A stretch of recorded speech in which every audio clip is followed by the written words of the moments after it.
Well, welcome to a Severity update. It's been a while since I've done one of these. The officers have been doing a bit of chatting about the new expansion coming up, so we thought it'd be helpful for us to just put together a brief update of the plan moving forward into the new expansion, so you know what to expect, and also you know what will be coming your way from us as well. Most of you will be aware that one of the main priorities in Severity is for us to put a huge emphasis upon environment and guild culture. And that's because most of us have been gaming together for a long time. Some of us have been in this guild for over 11 years now. Well, we're in our 11th year, I should say. And some of us have been gaming since before that in the previous guild where we came from. And we just enjoy hanging out and we enjoy raiding together. And we want Severity and the Severity raid environment to be a place where you actually want to come and join us. It's a place which is enjoyable, a place that is not filled with irritating people that you don't really want to hang around with, but you put up with purely because you get the results. Well, we put the emphasis on a place that is enjoyable. However, what has frequently happened in the guild is what I'm calling the Severity spiral of death. That is death of progress. And it works something like this. New expansion or a new tier comes out, everyone's really excited and energetic and puts lots of energy in, and for the first sort of 3 weeks, 4 weeks of the tier, we've got lots of players and everyone's doing really well and progress moves forward. After about 3 to 4 weeks, a handful of people start getting bored and a handful of people stop putting effort in, which leaves us with 50% of a roster, very broad generalizations here, 50% of a roster who's enthusiastic and putting in the energy and the effort, yet getting frustrated because we're not progging anymore, and 50% who can't really be bothered, but are still enjoying turning up.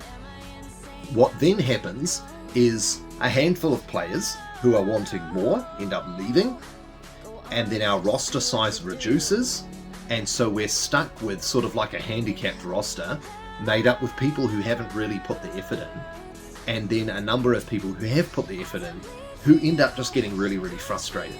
And this spiral, we've seen this over and over again. If you've been with us a while, you know exactly what I'm talking about. And what tends to happen is we end up in a situation where we either don't have enough players, or we have players with not enough gear and not putting the effort in, and so we just end up hitting a brick wall. And as officers, we want to break that, okay? We want to stop that happening, while not sacrificing an environment and a culture that's actually enjoyable and pleasant to be around. And ultimately, this comes down to, this is our solution, this comes down to creating a team environment where everyone who's a part of the team recognizes that they have something to contribute and there is an expectation upon them if they're going to be part of the team. You see, one of the problems with online gaming and online communities is people frequently treat it as just a game, that it doesn't really matter if they put the effort in or not. But the reality is this is a team game, right? And most of us wouldn't do this in any other area of life. If we were part of a rugby team, we wouldn't just not turn up. If we were part of a soccer team, we wouldn't just not bother preparing ourselves. You know, in most other communities, we recognize there are expectations that are required to be met if you're going to be part of the team. And what we want to communicate to you is that that is what we're going to start doing this tier. We've tried in the past, but we've often run out of players, and then we haven't been able to enforce our expectations. And we take the blame for this upon ourselves.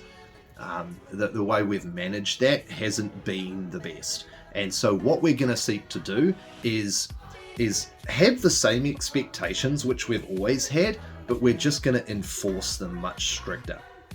So for example, we've always said you have to have 80% attendance, you have to do your weekly things, you know, get your cachets, get your Mythic Pluses done, get your crafting gear done, do the weekly quests, you know, the normal jazz that you always find in every expansion. You've got to make sure you're doing that.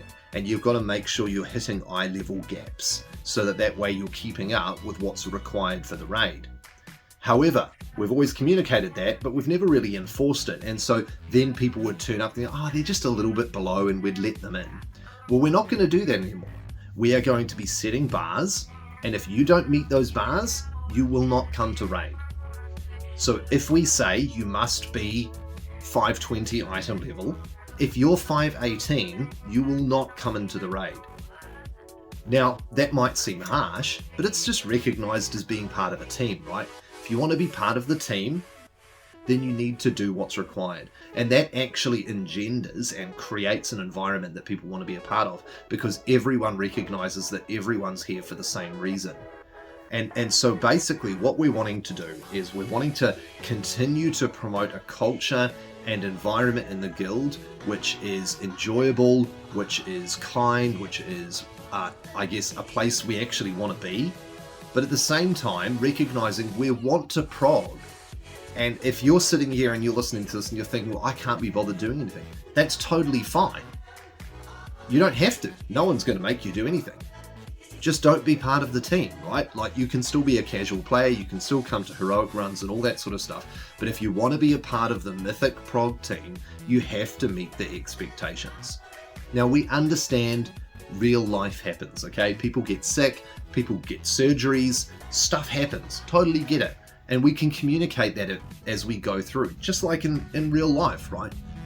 But we are going to set expectations, and we're going to hold you to those expectations, and we're going to hold ourselves to those expectations so that we can prog together, so that we have a full roster together, so that the players who are doing it are not getting frustrated, and the players who aren't doing it aren't getting a free ride. Let's work together as a team in order to move forward as a team, and do it in a culture and environment which is actually enjoyable, okay? So the only other thing I wanted to mention was just a little bit around roster, because what we've tended to do in the past is aim for a roster around about 30 people, sort of 27 is ideal, 30 being the maximum. Now the downside of that, of course, is you have to sit lots. What we want to do, ideally, is have a smaller roster. We would love to have a roster of about 24, 25 players. The problem is, we can't do that if you don't turn up. It's that simple, right? If we have a roster of 23, 24 players and 4 people are consistently not around, it's just never going to work. And so we've ended up having larger rosters because players have been inconsistent. And so what we want to aim for is a much higher level of consistency in attendance, so that way we can have a smaller roster and you don't have to be benched all the time. And this comes back to that expectation, right? We're going to set expectations, we're going to hold you to those expectations so that everyone can work together in order to prog as far as we can while we enjoy hanging out together. So, we'll look forward to seeing you in a few weeks. And if you have any problems or questions about any of this, please don't hesitate to flick me a message, or any of the other officers as well.